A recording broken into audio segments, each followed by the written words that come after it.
제가 27절, 여러분 28절. 하나님이 자기 형상 곧 하나님의 형상대로 사람을 창조하시되 남자와 여자를 창조하시고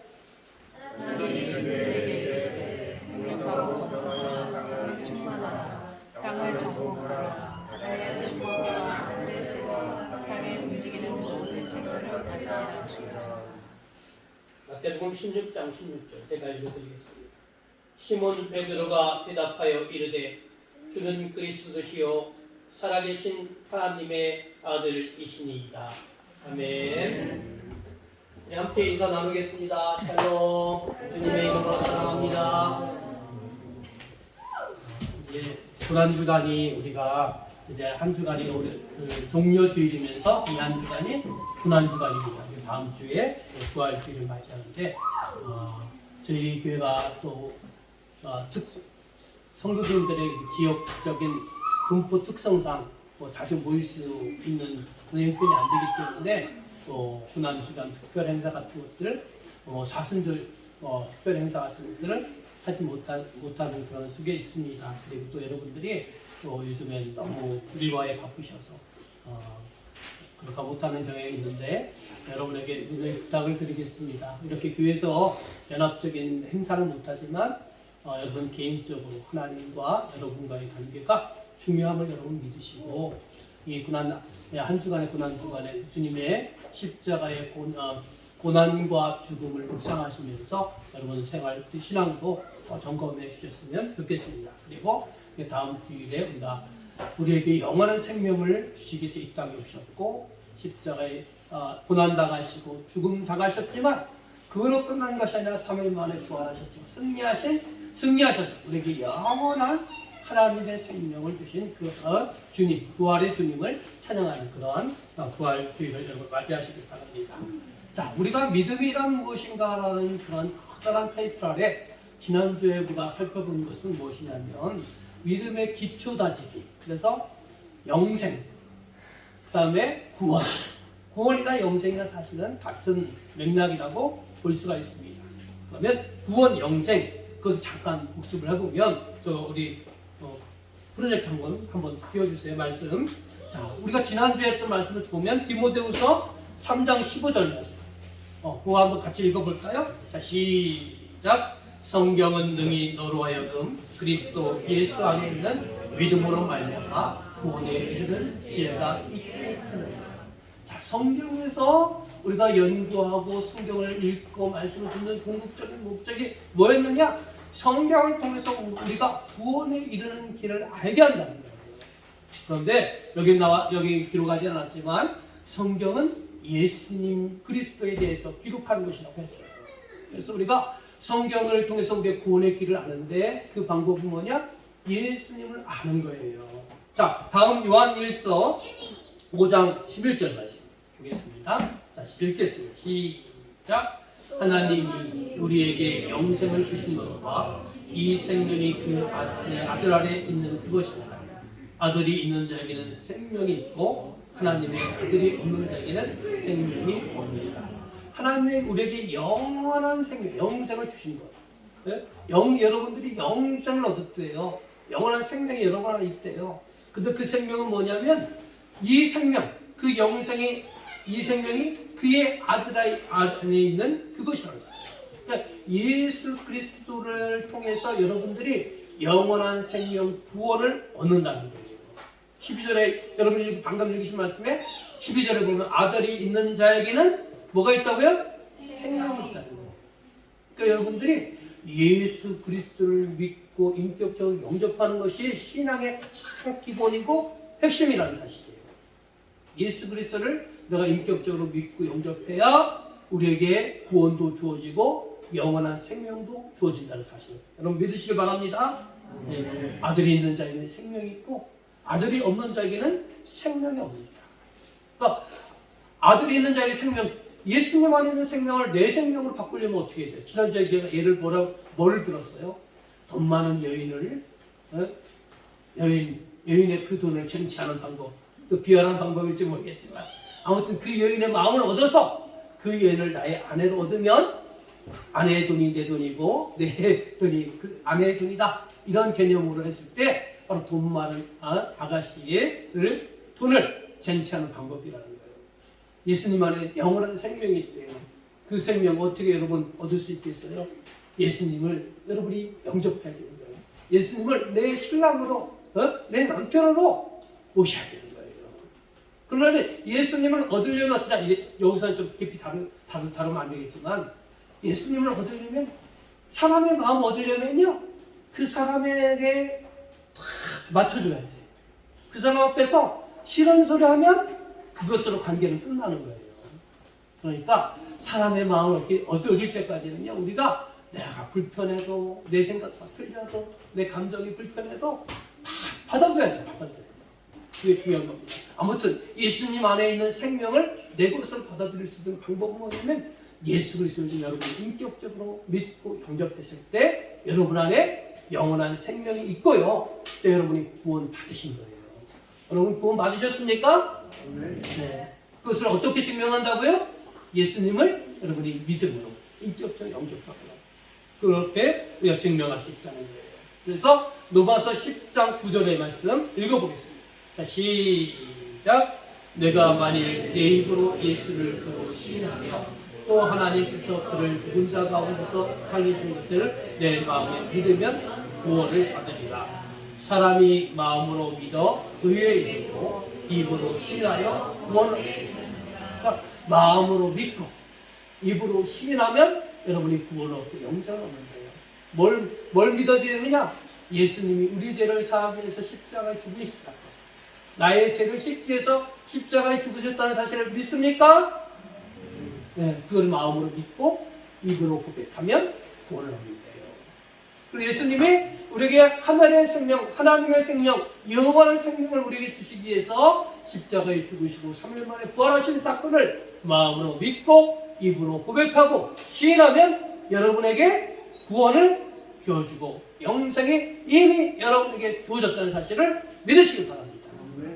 여러분 구원받은 증거를 내놓으세요 하면 내가 방언받았다, 세례받았다 이게 아니고 이 성경의 말씀 이걸 근거로 삼아서 예수님을 마음으로 믿고 입으로 나는 시인했기 때문에 나는 구원받았을 것을 증명합니다라고 이 성경의 증거물을 통해서 말하시길 바랍니다.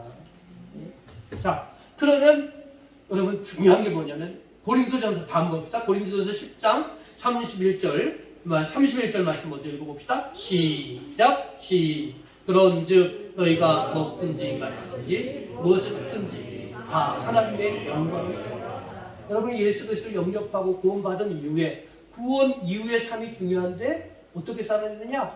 전에는 내 영광, 내 기쁨, 내 만족을 위해서 살았는데요. 이제는 하나님의 기쁨을 위해서 여러분이 살아가는 것이 하나님의 영광에 사는 거예요. 친구를 만나도 그에게 하나님의 사랑을 내가 온 마음을 통해서 보여줄 수 있는, 내가 건강 관리하는 것도 내 건강 열심히 관리하기 위해서 좋은 영양 보충제도 먹고 운동도 하고 그렇게 해서 건강을 유지하는 비결이 뭐냐? 내가 오래 살기 위해서가 아니고 내가 건강해서 하나님의 일을 하고 주의 일을 하기 위해서 내가 건강을 유지하겠다. 이게 바로 하나님의 영광 위해서 건강 관리하는 거예요. 자, 다음에 32절 봅시다. 32절. 자, 시작. 유대인에게나 헬라인에게나 하나님의 교회나 거치는 자가 되시다. 이게 뭐냐? 유대인에게나 헬라인에게나. 이걸 다른 말로 해석하면 모든 사람들에게 있어서 여러분들이 걸림돌이 되고 거침돌이 되고 왜 가시가 되면 안 된다는 거예요. 구원받은 사람이 누구나에게 가시가 되면 안 되고 우리는 온유한 사람이 되어야 되는 거예요.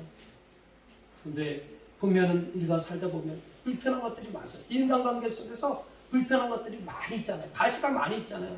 내 안에 가시가 너무 많아서 사람들이 나에게 다가올 수 없는 이런 현실들, 우리가 여기에 이런 현실들이 있는데요. 우리가 구원받은 이후의 삶은 내 안에 가시를 빼는 것이다, 붙이는 것이다, 빼는 거예요. 그러니까 여러분이나 저나 다 미숙해요.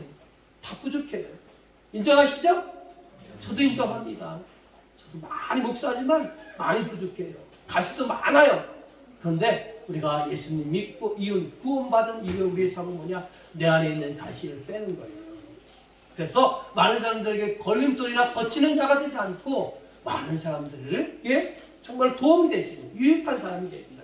33절 자 읽어보세요. 시작. 나와 같이 모든 일에 모든 사람을 기쁘게 하여 자신의 유익을 구하지 않고 많은 사람의 유익을 구하여 그들로 구원받았다. 나왔죠. 구원받은 이후에 나 구원받고 예수님 믿고 천국 가니까 그 다음부터 내 멋대로 살고 내 욕망대로 살고 그냥 대충 막 살고 된다가 아니고 더 중요한 거예요. 구원받은 이후에 하나님의 사람이 됐으니까 어떻게 해야 돼요? 많은 사람들이 유익하는 삶을 살아야 돼요. 왜 그래야 되냐? 그들로 구원을 받게 하기 위해서. 여러분들의 친절과 서비스와 여러분들의 모든 도움들이 다른 사람들에게 유익이 되고 그 유익이 되는 궁극적인 목적이 뭐냐? 우리 기독교가 자선단체가 아니에요. 우리는 세상 사람들에게 정말 필요한 존재가 돼서 그들에게 하나님을 알게 하고 그들이 몰랐던 그들이 버렸던 하나님께로 다시 돌아오게 하기 위해서 그들로 구원받게 하기 위해서 우리가 그들을 유익하게 하는 그런 존재로 살아야 된다는 거예요. 그래서 우리 선민교회 여러분 제가 지난주에 와서 신사 승려가 됩시다 그랬잖아요. 그렇죠? 여러분 그렇게 살아야 되는 거예요. 자 오늘 말씀 들어가겠습니다. 시간이 너무 막 아까네요. 시간이 오늘도 다 못할 것 같은데 자 오늘은 믿음의 방향 구원받은 이후에 우리가 어떻게 살아가야 되느냐 중요한 거예요. 구원의 방향. 네? 여러분 예수 믿고 구원받았죠? 하나님의 자녀가 되었죠? 그 이후의 삶이 뭐냐? 구원받은 이후의 삶이 중요한 겁니다. 막 살라고 하나님 우리를 구원해 준 거 아니에요. 네? 자, 그러면 우리가 어떻게 살아야 되느냐? 믿음의 방향, 시와 통치권. 이 시와 통치권을 위해서 우리가 우리를 구원시켜 주셨고, 우리가 예수님 믿고 구원받고 하나님의 자녀가 된 이후에는 이 하나님의 궁극적인 목적, 시와 통치권을 위해서 살아가겠다.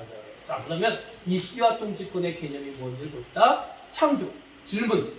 하나님이 인간을 지으실 때 무엇에 따라 지으셨습니까? 인간에게 주신 명령은 무엇입니까? 자, 창세기 1장 27절, 28절 읽어보겠습니다. 시작! 하나님이 자기 형상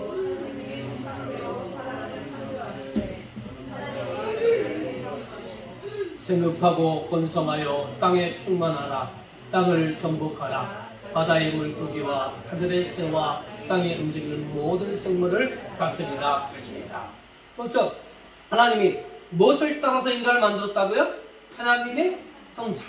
하나님의 형상이 뭐냐? 여기 설명되어 있는 것처럼 하나님의 DNA, 즉 하나님의 씨를 가졌다는 거예요. 그러면 하나님의 DNA, 하나님의 씨 이게 뭡니까? 이거 뭐 성경학자도 정확하게 이거라고 말하지는 못하지만 큰 폭에서 큰 틀에서 이해를 말하는 하나님의 형상은요 하나님의 성품을 닮아가는 거예요. 그러면 우리가 하나님의 성품이 무엇입니까? 하나님의 성품은요 성경에서 비슷하게 표현되어 있는 것이 바로 성령의 9가지 열매라는 거예요. 성령의 9가지 열매가 뭡니까? 사랑, 희락, 화평, 오래 참음, 자비, 온유, 충성, 절제 이런 식으로 9가지 들은 성령의 열매가 있잖아요. 하나님이 우리를 지으셨을 때 그런 마음을 줬다는 거예요. 우리는 남들하고 매일 미워하고 질투하고 싸우도록 우리를 지으신 게 아니고 하나님을 사랑하고 사람들을 사랑하고 자연과 만물과 동물들을 사랑하도록 우리를 지으셨다는 거예요. 네? 그러니까 우리가 날마다 슬픔과 비관에 빠져서 우울하고 낙담하고 좌절하게 우리를 지은 게 아니고 날마다 모든 삶 어떤 상황이 주어져도요 우리가 기쁨으로 살아갈 수 있는 그런 것들로 우리를 지으셨다. 화평, 다투고 분쟁하고 싸우는 것이 아니라 우리는 평화를 만들어가는 사람으로 그렇게 우리를 지으셨다는 거예요. 오래 참음, 우리는 타락한 인류는 어땠어요? 오래 참지 못하잖아요. 저도 성격이 되게 급해요. 네? 착한 사람 같죠? 여러분들 저 내면을 못 보셔서 그래요. 저는 뭐 일 딱 진행하기 딱 시작하면요 착착착 진행돼야지 안 되면요 속에서 막 천불이 나요. 네? 되게 급한 사람이에요. 그래서 실수를 많이 하는 사람이 저예요. 우리 타락한 일은 오래 참지를 못해.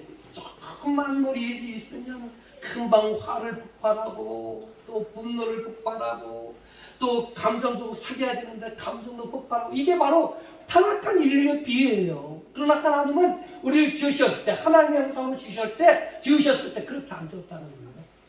나를 화나게 하고 나를 답답하게 하고 일이 잘 안 풀려도 오래 참을 수 있는 그런 마음 하나님의 성품을 우리에게 줬다는 거예요. 그게 바로 하나님의 형상, 하나님의 DNA, 하나님의 씨예요. 그리고 또 여기 보면 그래서 하나님은 이런 좋은 성품과 하나님의 능력을 우리에게 주어서 뭘 하느냐? 우리에게 맡겨진 자연, 에덴 동산을 생육하고 번성하고 충만하게 하라. 예? 날마다 더 번성케 하라고 하나님께서 우리에게 좋은 성품과 차지를 줬다는 거예요. 그래서 우리가 워낙 하나님의 사람들은요, 날마다 생육함이 있고 번성함이 있고 충만이 있고, 예? 늘 풍요로워야 되는 거예요. 늘. 근데 타락한 인류는 그렇지 못하잖아요. 늘 빈곤에 휩싸여요. 그렇죠? 또 다스리라는 게 뭐냐? 다스리라는 거. 여기 설명이 나왔지만 하나님을 대신해서 세상을 다스리는 하나님을 대신한 통치권. 영어로는 이것을 킹십이라고 한다는 거예요. 다스리라고. 그래서 하나님이 우리에게 좋은 성품 주시고 좋은 자질 주시고 좋은 능력 주셔서 다스린다는 게 뭐냐면 잘 가꾸고 돌보고 세운다는 거예요. 다스린다는 건 우리는 명령한다는 게 익숙하지만 사실 다스린다는 건요 잘 관찰하는 얘기예요. 내게 주어진 성도들을, 내게 주어진 백성들을 그들의 아픔이 무엇인지, 불편함이 무엇인지, 그들이 정말 빈곤한 것이 무엇인지 잘 살피고 아픈 자를 치유해주고 불편한 것들을 해결해주고 배고픈 자들에게 먹을 것을 주는 것이, 그것이 뭡니까? 그것이 바로 진정한 다스림, 통치권, 킹십이라는 거예요. 그래서 하나님은 인간을 어떻게 창조했느냐? 바로 하나님의 형상에 따라 또 우리를 지으셨고, 그 다음에 우리에게 다스릴 수 있는 통치권을 줘서 에덴 동산에 있는 모든 것들을 아름답고 행복하고 또 풍성하게 만들도록 우리를 지으셨다는 거예요. 그래서 우리 인간에게 생육하고 번성하고 충만하라, 다스려서 생육하고 번성하고 충만하라, 이것을 바로 문화명령이라고 해요. 문화명령은 뭐냐? 우리는요 현대 기독교인들이 잘못된 건 뭐냐? 개인 구원에만 치중되어 있다는 거예요.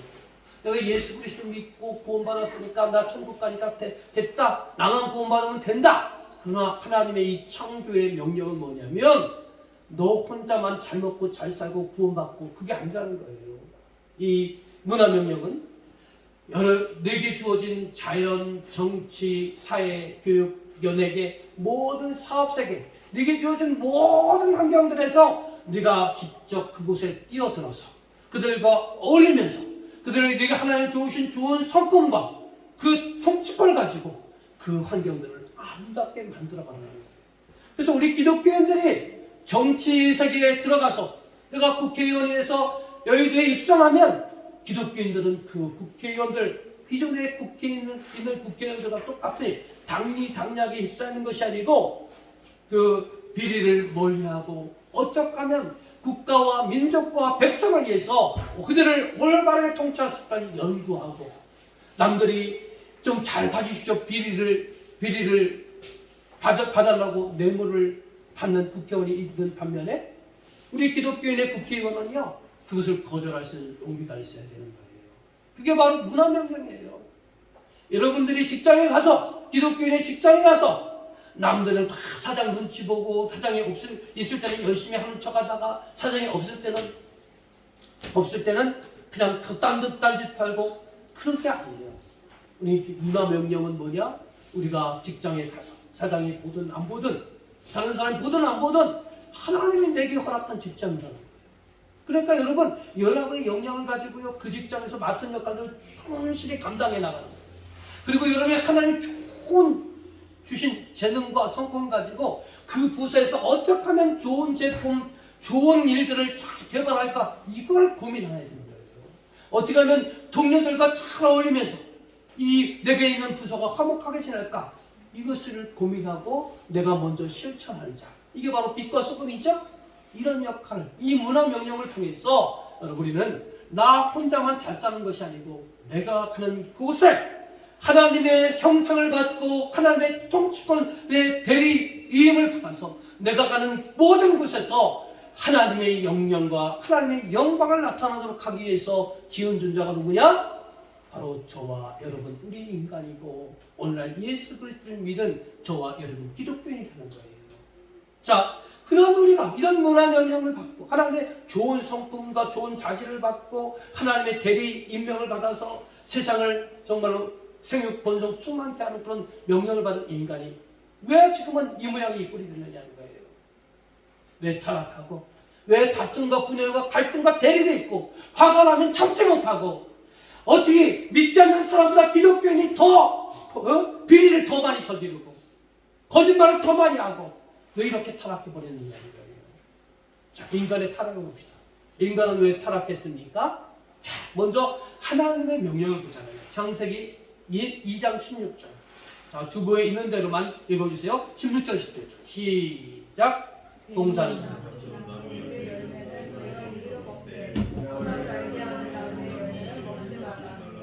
내가 먹는 날에는 반드시 죽으리라. 자, 인류에게 주어진 하나님의 말씀, 하나님의 명령은 뭐냐면 동산 중앙에 있는 나무의 열매는 일명 선악과는 내가 절대로 먹지 말라는 거예요. 먹으면 어떻게 된다고요? 죽는다는 거예요. 이게 하나님의 말씀이었다는 거예요. 그런데 그자 인간의 타락을 봅시다. 창세기 3장 1절 말씀 읽어봅시다. 자, 시작. 뱀이 여자에게 물어 이르되 하나님이 참으로 너에게 동산 모든 나무의 열매를 먹지 말라 하시더냐. 자, 보세요. 여기 창세기 3장 1절에 보면 뱀은 사단을 상징한다고 그랬죠. 사단은 뭐라고 말하냐면 참으로 너희 동산의 모든 나무의 열매를 먹지 말라 하느냐. 하나님의 말씀에 대해서 의심을 갖게 한다는 거예요.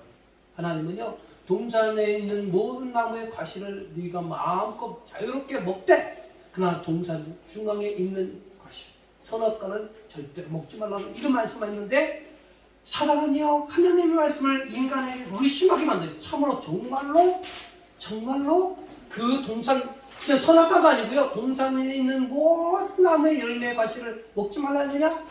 이렇게 해서 하나님의 말씀을 의심하도록 만드는 것이 사단의 역할이라는 거예요. 자, 다음 3절인가요?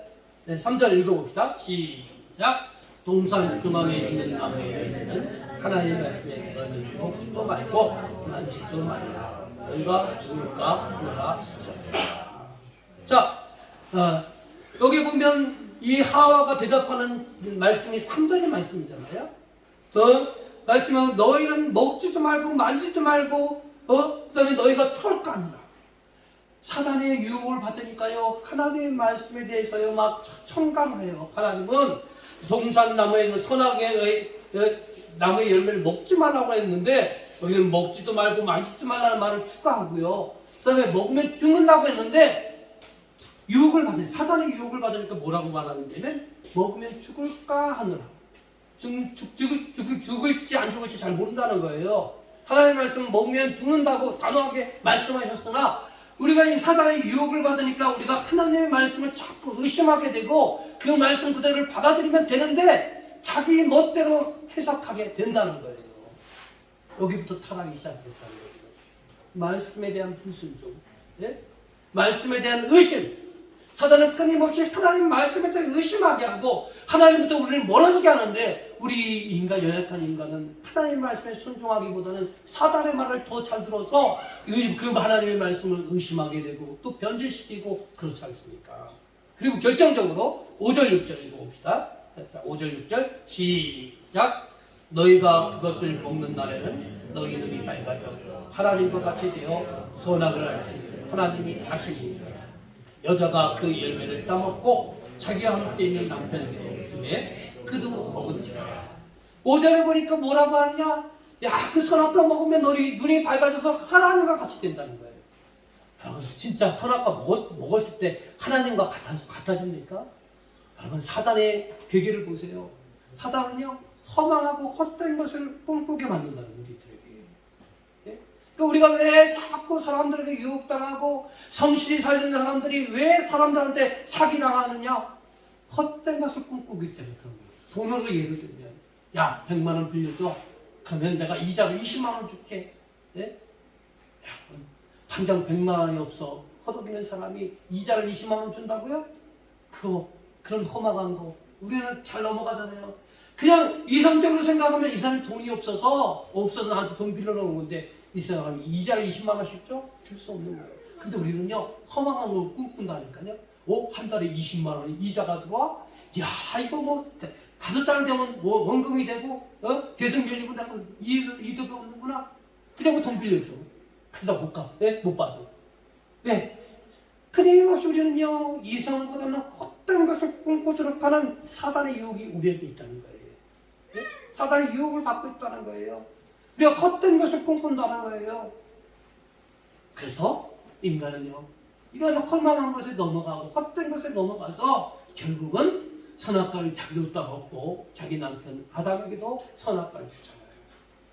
우리는 이 말씀을 통해서 뭘 지금 묻고 있느냐면 인간이 왜 타락했느냐는 거예요. 하나님이 자기의 성품과 좋은 재능들을 인간에게 줬고 그리고 자기를 하나님을 대신해서 온 인류를 다스리라는 그런 이제 희한 직책을 줬는데 그런 인간이 왜 타락했느냐? 결국 뭡니까? 하나님의 말씀에 대해서 순종했다 불순종했다? 하나님 말씀에 불순종했기 때문에 그런 거예요. 우리가 하나님께 집중하고 하나님 말씀을 더 순종하고 순수함으로 하나님 말씀을 순수하게 받고 그 말씀을 지키려고 하는 하나님에 대한 경외심이 있어야 되는데 그것은 사라지고 자꾸 하나님 말씀을 의심하게 하고 허망한 것을 꿈꾸게 하는 사단의 말에 귀 기울였고 하나님 말씀을 듣기보다는 사단의 말에 순종했기 때문에 따랐기 때문에 인간이 타락했다는 거예요. 자, 첫 번째는 맨 밑에를 봅시다. 맨 밑에. 자, 시작.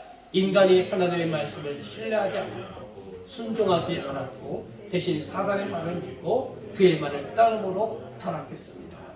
여러분, 그래서 여러분 오늘날에도 우리가 기독교인이 누굽니까? 예수 그리스도의 십자가의 대속의 은혜와 핏값과 또 3일 만에 부활하신 그 은총을 통해서 하나님의 자녀가 된 사람들이 우리 기독교인이에요. 그러면 여러분들이 집중하셔야 될 건 뭐냐? 하나님의 말씀에 집중해야 돼요.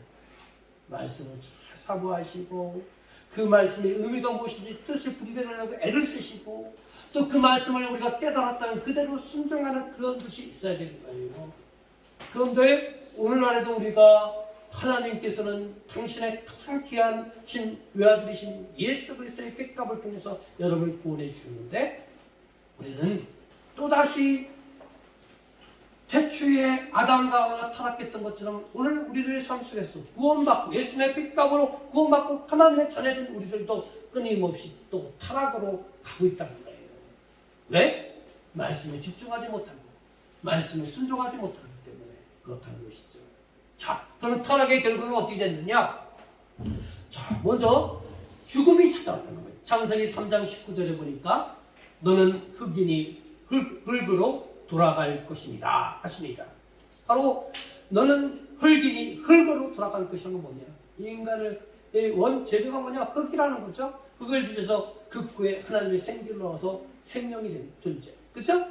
그러니까 너는 하나님의 영이 떠나고 말씀이 떠나고 하나님이 네 마음속에 떠나고 그 하나님의 영이 떠나니까 육만 남은 너는 다시 흙으로 돌아간다는 거예요.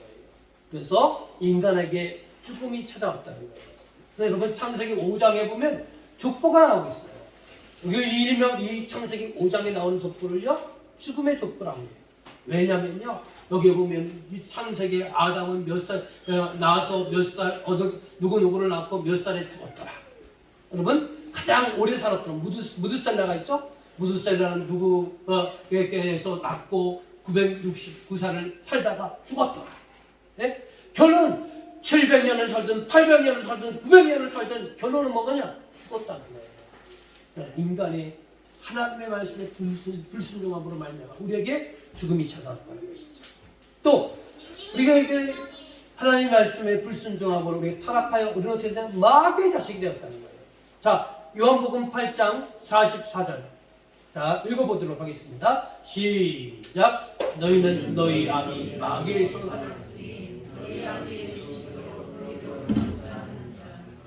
그는 처음부터 살인한 자요 진리가 그 속에 없으므로 진리에 서지 못하고 그가 거짓말쟁이로 거짓의 아비가 되었습니다.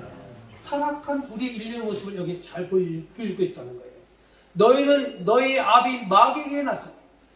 우리가 하나님의 씨, 하나님의 DNA로 창조받은 하나님의 자녀인데 타락하니까 이제 하나님의 자녀에서 우리가 어떤 자녀로? 마귀의 자녀로 변질이 되었다는 거예요. 그리고 보세요. 하나님은 하나님의 씨를 줘서 우리에게 정말로 온갖 좋은 성품을 줬는데 우리의 성품이 어떻게 변질되느냐? 너희 아비의 욕심대로 너희도 행하고 마귀 사단의 모든 욕심대로 행하는 게 타락한 인류의 모습이라는 거예요. 그래서 우리는요 사랑하기보다는 미워하고요 시기하고 질투하고 남이 사기치고 빼앗고 강도짓하고 도적질하고 온갖 악한 모습들이 우리의 타락한 인류의 내면 속에 있는 거예요. 왜? 이제 우리는 하나님의 자녀가 마귀 사단의 자녀가 되었기 때문에. 여러분 부모는 자녀는요 부모를 싫어하든 좋든 좋아하든 부모의 영향력에서 벗어날 수가 있다 없다? 없어요. 왜냐하면 20년 30년 오랜 세월 동안 같이 생활하면서 보고 듣고 음으로 양으로 배운 것들이 많이 있기 때문에 내 안에 영향력이 있는 거예요. 여러분 잘 보세요. 부모님이 일찍 시집 장가 간 분들은요 그 자녀들도 일찍 시집 장가를 가요. 반면에 부모님이 늦게 그 결혼한 그 가정은요 자녀도 늦게 가잖아요. 늦게 시집 장가를 가더라고요. 그리고 그 가정에 부모님들이 많이 이혼했다 그러면요 자녀들 절대 이혼 안 할 것 같죠? 근데 대부분의 가정들을 보면요 이혼한 부모님께서 이혼한 또 자녀들이 또 나온다는 거예요. 저는 예수님 믿은 것을 또 목사가 된 것을 정말로 감사드립니다. 왜냐하면 저희 집안에는 흐르는 것이 있어요. 저희 아버지는 술을 엄청 잘 드셨어요. 네? 그래서 제가 아마 예수님 안 믿었다면 목사가 안 됐다면 여전히 저도 그 술의 영향력에 있어서 저도 술주정뱅이가 됐을 것이고 네? 동네방네 다 큰 소리를 떠들며 그렇게 집에 입성했을 거예요. 집에 입성하면 아내를 비롯한 모든 자녀들을 괴롭혔을 거예요. 그러나 감사하게도 내가 예수님 믿게 하시고 그 집안에 그런 나쁜 전통들을 끊을 수 있는 그런 은혜를 주셨다는 거예요. 바로 너의 아비의 욕심대로 너희도 하려고자 하는 우리가 타락함으로 인해서 하나님의 좋은 성품을 가지고 살아가는 것이 아니고 우리가 타락함으로 인해서 마귀 사단의 악한 모든 영향력들을 받아서 우리가 그렇게 살아가고 있다는 거예요. 이게 바로 타락하면서 우리가 인류가 겪는 슬픔이라는 거예요. 비극이라는 거예요. 또 그는 처음부터 살인한 자예요. 진리가 그 속에 없으므로 진리에 서지 못하고 우리에게 타락한 인류가 올바르고 의와 공의로 사는 사람들이 적고 불법과 비리로 많이 살아가는 이유가 뭐냐? 바로 우리는 타락했고 마귀 사단의 자녀가 되었기 때문에 이러한 모습들이 많이 있다는 거예요. 그리고 그가 거짓말쟁이요 거짓의 아비가 되었습니다. 우리가 왜 그렇게 거짓말을 많이 합니까? 순간 이기를 모면하기 위해서 왜 그런 숱한 거짓말을 합니까? 그리고 상습적으로 또 거짓말을 합니까? 또 거짓말을 해서 남의 것들을 속이고 빼앗아서 사기칩니까? 우리는 하나님의 애초에 우리를 지었을 때 이런 것이 아니었는데 타락하니까 우리 안에 거짓이 만연하고요. 거짓을 말해도요 부끄럽게 왜 부끄러운 줄을 모르고요. 또 그 거짓을 온갖 잘 활용해서 이익을 추구하고 이렇게 살아가는 것이 타락한 인류의 비행하는 비극이라는 거예요. 또 우리가 타락한 결과 어찌 됐냐? 통치권을 빼앗겼다는 거예요. 누가복음 4장 5절 6절 읽어보겠습니다. 시작.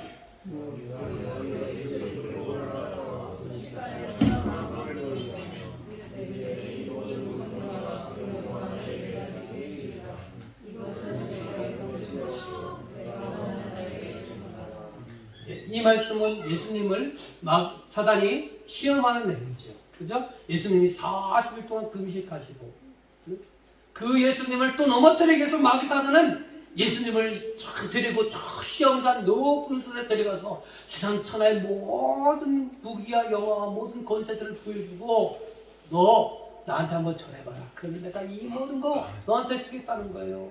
여기 밑줄 친 거 보세요. 그 모든 권위와 그 영광을 내가 내게 주리라. 이것은 내게 넘겨준 것이다. 뭐냐? 사실은요, 아까 우리가 창세기에서 보니까 인간에게 하나님을 대신할 수는 뭘 줬다고 우리에게? 다스리고 정복하라. 우리에게 뭘 줬다고요? 통치권을 줬다는 통치권. 그러니까 여기는 모든 권위와 영광이 사실은 하나님께 있고 하나님의 자녀들에게 있는 것인데 타락한 인류는 어떻게 됐느냐? 이런 모든 권위와 영광을 사단에게 빼앗겨 버렸다는 거예요.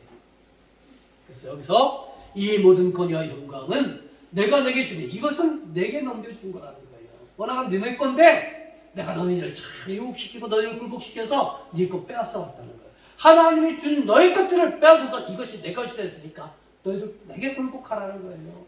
그러면 부자도 될 수 있고 출세할 수도 있고 성공할 수도 있고 배부를 수도 있다는 거예요. 이렇게 우리가 타락한 인류가 이런 비애를 겪고 있다는 거예요. 자, 다음은 구속의 문제를 봅시다. 질문. 하나님께서 타락한 인간에게 주신 최초의 구원의 약속은 무엇이었습니까? 창세기 3장 15절입니다. 자, 읽어보겠습니다. 시작.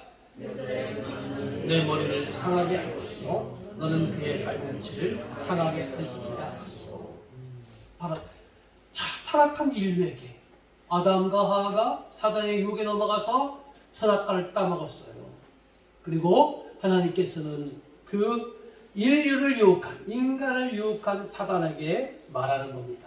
여기 보니까 여자의 후손은 내 머리를 상하게 할 것이라고 했어요. 그건 뭐냐?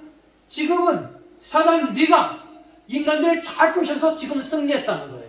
그러나 뭐 하는 날 이 여인의 후손, 즉 예수 그리스도가 나타나셔서 네가 빼앗은 모든 것들을 되찾을 것이고 또 그러기 위해서 인간을 다시 구속할 것이라는 그런 하나님의 구원 계획의 말씀이 바로 이 말씀입니다. 여자의 후손이 내 머리를 상하게 할 것이고 너는 그의 발꿈치를 상하게 할 것이야. 이걸 원시 복음이라고 하는 거예요. 원시라는 게 뭡니까? 그거는 처음시, 그죠? 처음 하나님께서 인류에게 준 희망의 수식. 타락한 인류에게 처음 희망의 수식을 준 것이 뭐냐? 여인의 후손이 내 머리, 사단의 머리를 상하게 할 것이다. 자, 그 의미를 읽어봅시다. 자, 지금은, 자, 시작. 지금은 패배했지만 때가 되면 사고를 낸 여인의 후손인 예수 그리스도를 통하여 죄로부터 사단으로부터 세상을 구원할 구속자의 계획을 선언하신 최초의 구원의 약속입니다. 그래서 이것을 원시복음이라고 합니다. 타락한 우리의 욕심에 따라서 하나님을 거절하고 하나님의 말씀에 불순종하고 사단의 말을 들어서 우리가 타락했지만 하나님은 그런 인류를 포기하지 아니하시고 인류가 범죄한 그 즉시 하나님의 구원 계획을 세우셨다는 거예요. 그 구원 계획이 뭐냐?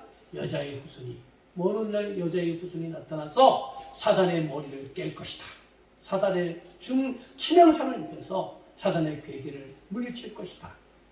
그게 바로 예수님이시고 여인의 후손이 예수님이고 먼 날 예수님이 오셔서 사단의 괴계를 물리쳐서 우리로 하여금 승리의 기쁨, 구원의 기쁨, 또 재창조의 기쁨을 우리에게 주겠다고 아버지 하나님께서 우리에게 이렇게 구원의 계획을 세우신 것입니다.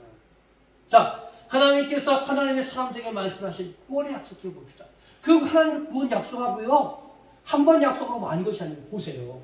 자, 이 여러분이 창세기 9장 1절의 말씀을 읽으실 건데 이 말씀의 배경은 뭐냐? 아담과 하와의 후예들이요 생육하고 번성하여 많은 자손을 낳았지만요 그들이 너무 죄를 많이 졌어요. 죄악이 온 세상에 극심했어요. 하나님께서 인류를 지으시는 것을 가슴 아파하시고 한탄하셨다고 했어요. 그래서 홍수를 내려서 그 타락한 인류를 다 쓸어갔어요. 다 죽였어요. 그런데 당대의 의인이었던 아담과 노아와 그의 가족들에게 하나님께서 주신 약속이에요. 홍수 심판 이후에 주신 약속입니다. 자, 창세기 9장 1절, 2절 말씀 읽어보겠습니다. 자, 시작. 우리도 그 아들들에게 복을 주며 그들의 일에 생육하고 번성하여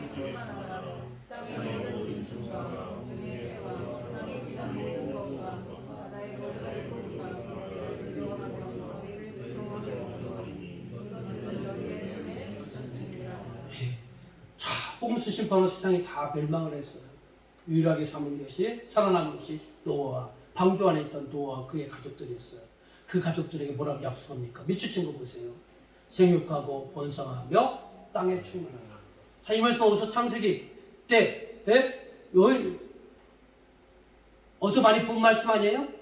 하나님께서 인간을 지으셨을 때 그들에게 주신 명령이잖아요. 생육하고 번성하고 땅에 충만하라.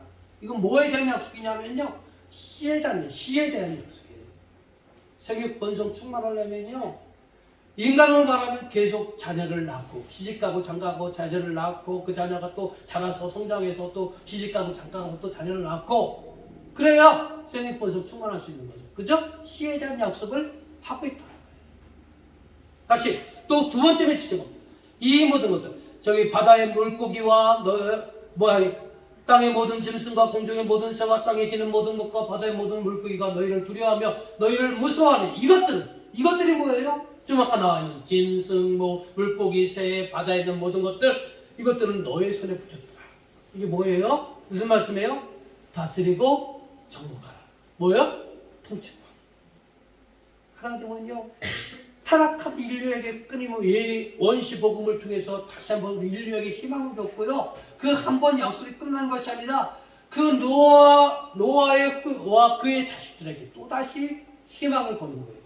그래서 시와 통치권의 약속을 하고 있는 거예요. 그 다음에 또 봅시다. 그 다음에 이 노아와 그의 자녀들이 오랜 시간이 지나서 이들도요, 바벨탑 사건을 통해서 하나님과 대적하려는 타락을 했어요. 그때 하나님은 바벨탑을 무너뜨리고 모든 인류의 언어를 다양하게 하고 이들을 흩으셨어요. 그 다음에 하신 약속. 그 다음에 누구를 택했냐면 아브라함을 택했어요.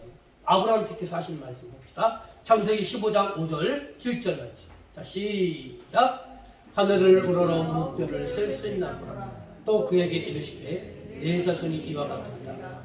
또 그에게 이르시되 나는 이 땅을 내게 주어 소유를 삼게 하고 나를 갈대아인의 우르에서 이끌어낸 여호와라. 이게 아브라함이에요. 이제 바벨탑의 사건이 끝나고 오랜 동안 온 사람들이 흩어져 생활하는데 그 중에 하나님이 택한 사람이 누구냐면 아브라함을 택했다는 거예요. 그리고 그에게 주신 약속이에요. 여기 보니까 무표를 셀 수 있나 보라고 하면서 내 자손이 이와 같으리라. 이게 뭐에 대한 약속이에요? 시에 대한 약속이에요? 통치권에 대한 약속이에요? 시에 대한 약속이에요. 이건 우리가 지금 보고 있는 건 뭐냐면 하나님이 창조했을 때 약속하고 우리 인류가 타락했지만 원시 복음을 통해서 우리에게 희망을 줬고 그 이후에도 끊임없이 하나님은 우리에게 인류에게 이렇게 또 하나님의 구원의 계획이 연이어서 계속 이어지고 있다는 사실을 우리가 지금 보고 있는 거예요. 그 다음에 너는 이 땅을 내게 주어 소유를 삼게 하라. 바다와 공중과 하늘, 이것이 축소되어서 땅으로 개념되지만 땅을 준다는 건 뭐냐? 통치하라는 거예요. 통치하라는 거예요. 끊임없이 시와 통치권을 우리 인류에게 계속해서 보여주고 있는 거예요. 그 다음에 창세기 26장 2절 말씀 읽어봅시다. 2절 4절. 자, 시작. 여호와께서 이삭에게 나타나 이르시되 내 자손을 하늘의 별과 같이 번성하리라. 이 모든 땅을 내 손에게 주리니. 자, 아브라함이 죽고 나서 그의 아브라함의 대를 이은 이삭에게도 변함없이 똑같은 약속을 해요. 여기 보면 내 자손을 하늘의 별과 같이 번성하게 한다. 뭐예요? 시예요? 통치권이에요? 시예요. 그리고 이 땅을 내 손에게 주리라. 뭐예요? 통치권이죠. 이 땅을 줘서 네가 잘 관리하고 돌보고 해서 여기서 생육번성 충만하라. 그 관리하라. 통치권을 줬다는 거예요. 그리고 그의 아들 야곱에게도 주었어요. 자, 봅시다. 자, 창세기 35장 11절 말씀 시작. 나는 전능한 하나님이라.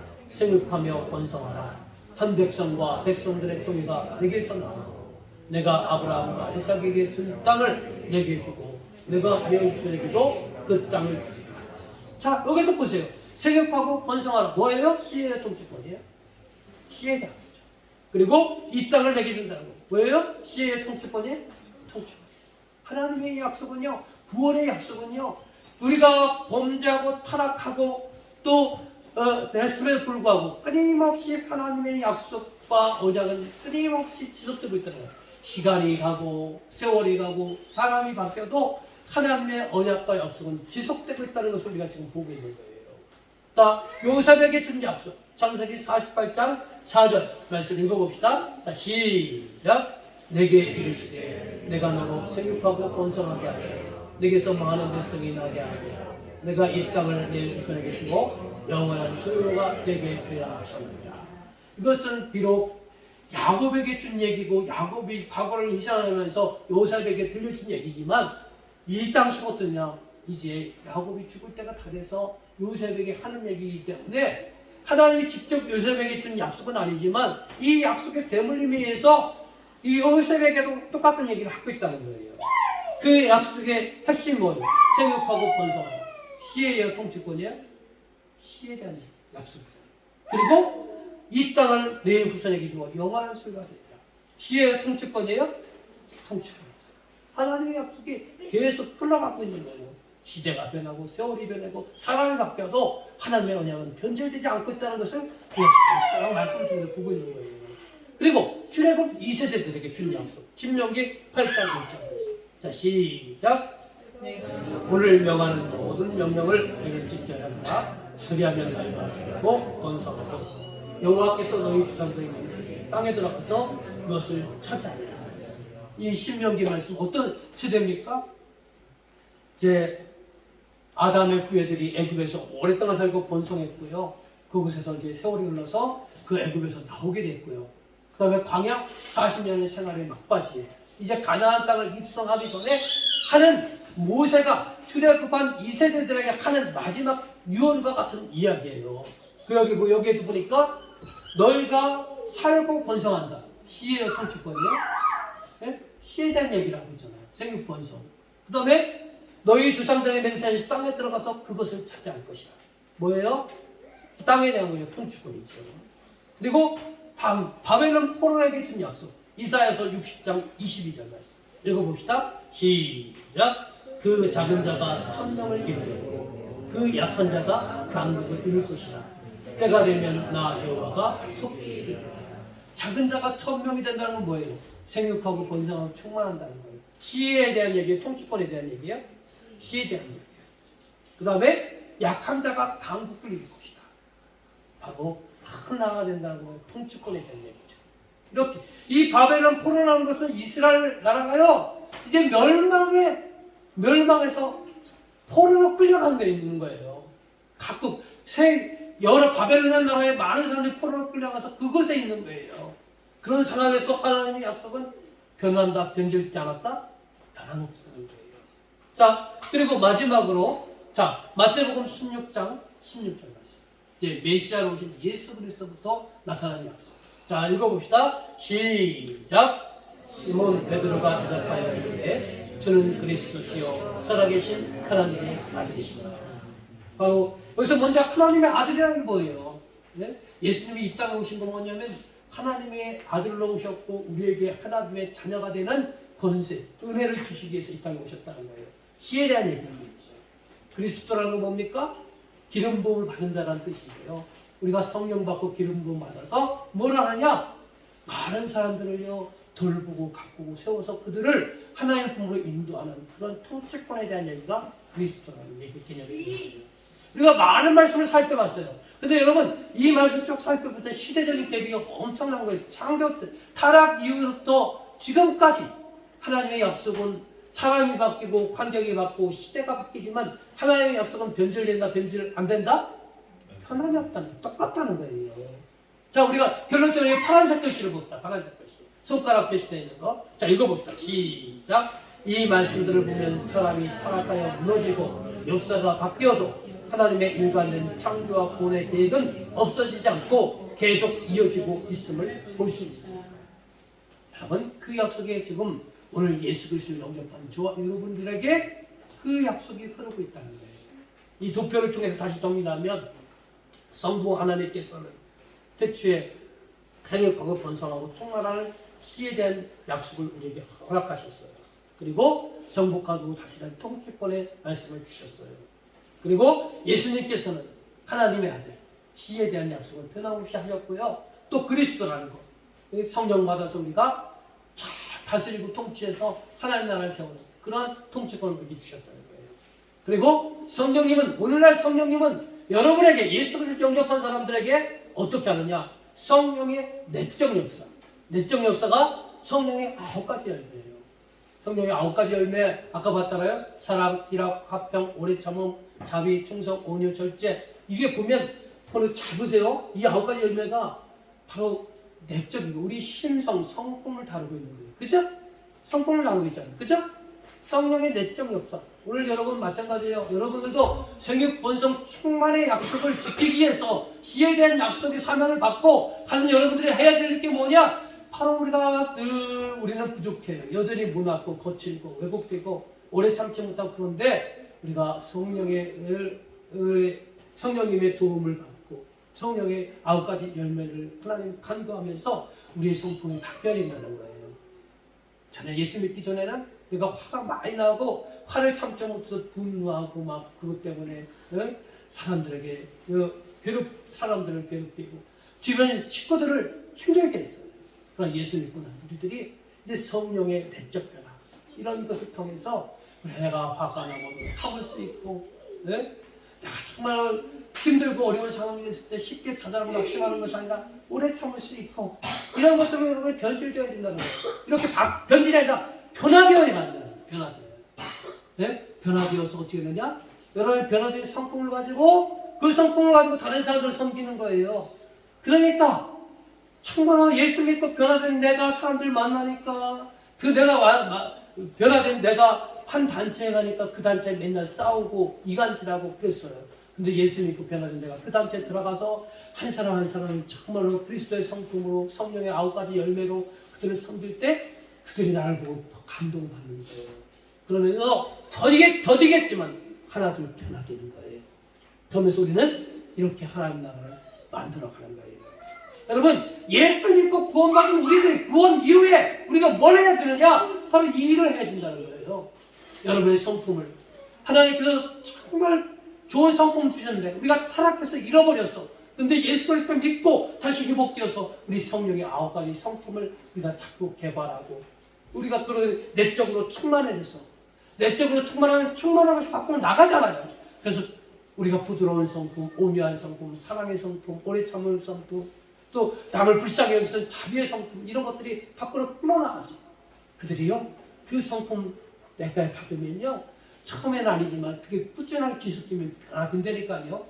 여러분의 섬김을 통해서 여러분의 사랑과 희생을 통해서 그 한 사람이 바뀌는 거예요. 우리는 이런 하나님의 나라를 만들어가고자 하나님이 저와 여러분을 부르셨고요. 예수님이 십자가에 죽으셨고요. 또 3일 만에 부활하신 거예요. 네? 자 보세요. 또 성령의 외적 역사. 외적 역사는 은사들이 있죠. 네?